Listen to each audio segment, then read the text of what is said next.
Well, I think it's a great honor to take Dad. I mean, the World War II veterans kind of didn't really get much when they came home. They came home and they said they put their military clothes away, got in their civilian clothes and went to work. And so I figured it's about time they get their due. And being able to take Dad is really something important to me. Yeah, I'd like to go. I want to go. I said I got to stay in good health until Sunday. I didn't know that he had submitted my name to go there. And all of a sudden I get this notice, you've been selected to go to Washington, D.C. for a day. And for a day, what kind of deal is this? Clarence Hoppy Hopkins and son Kurt are a military family from Holland, Michigan. Clarence enlisted in the Coast Guard as the war escalated in the Pacific and Europe. He was following the lead of his older brother who had earlier joined up with the Army. Clarence stayed stateside after boot camp where he loaded bombs and shells onto ships. I suppose it was dangerous, but as long as you didn't screw up, it was all right. Usually we were loading 8 ships with 10,000 tons of ammunition, 24 hours a day we loaded ammunition. Sometimes we would run 12 on, 12 off. We always knew something was going to happen because out in Hampton Roads there would be 100 merchant ships. And these ships, as we'd load them, they'd put them out there and anchor them out there and they'd stay there. The crew couldn't come ashore or anything because they were ready to sail. And all of a sudden the next morning you'd come out and be nothing. Not a ship in the harbor. Oh, you knew something was going in. Like, we knew that in February on D-Day, that something was happening in February because there were whole hundreds of ships, all gone. And they'd make big convoys, 100, 200 maybe. In the convoys, some big, some small, depends on where they were going and so on. Following in Dad's footsteps, Kurt ended up on board a Navy ammo supply ship, the Pyro. My draft number came up. I think it was my obligation. My father did his obligation in World War II, and it would be my obligation, even though that Vietnam turned out not to be a popular war, to go. And it's one of the things I'm very proud of. And it just so happens I end up on an ammunition ship after Dad loaded ammunition. And we spent our time running between the Philippines and Vietnam. And we passed ammunition to aircraft carriers and to destroyers along the coast. We never got to see any action, which was thankful, because being in an ammunition ship, they don't let you get too close to the action. Oh, I'm excited. I know it's going to be an emotional trip because Dad will be at the World War II Memorial, and I'd like to go to the Vietnam Memorial. I have a classmate, Spencer Scott Freestone, and he got killed in Vietnam.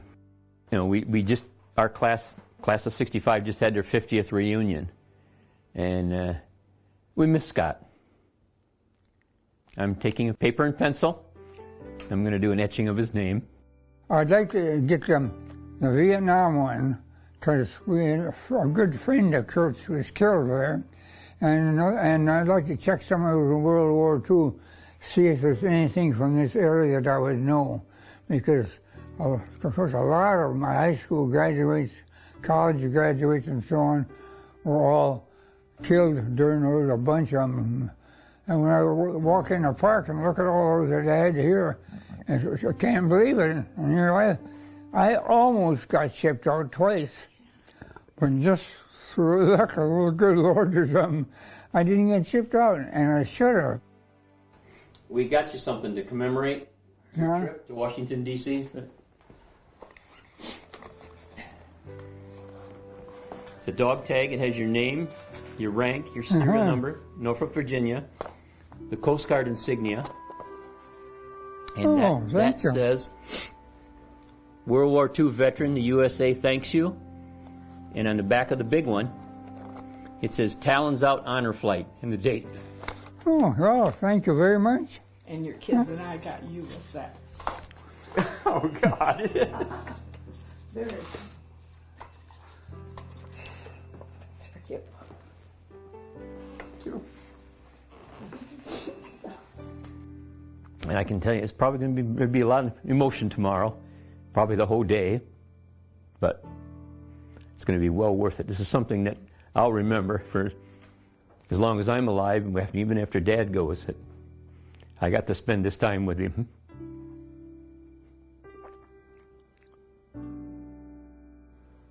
Excuse me.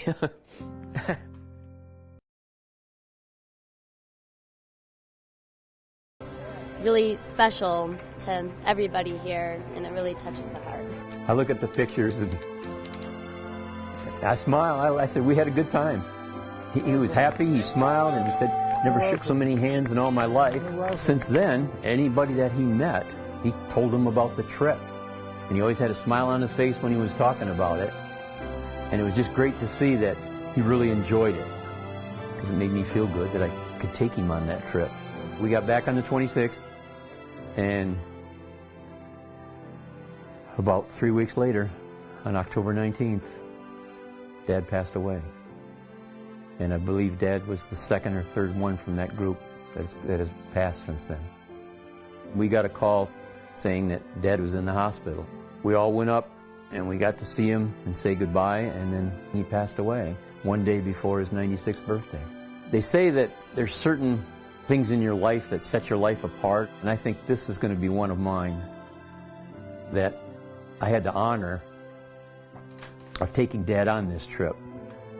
And it really meant a lot to me to do something for Dad for all he's done for me. The dog tags help me remember him every day, and I've been wearing them.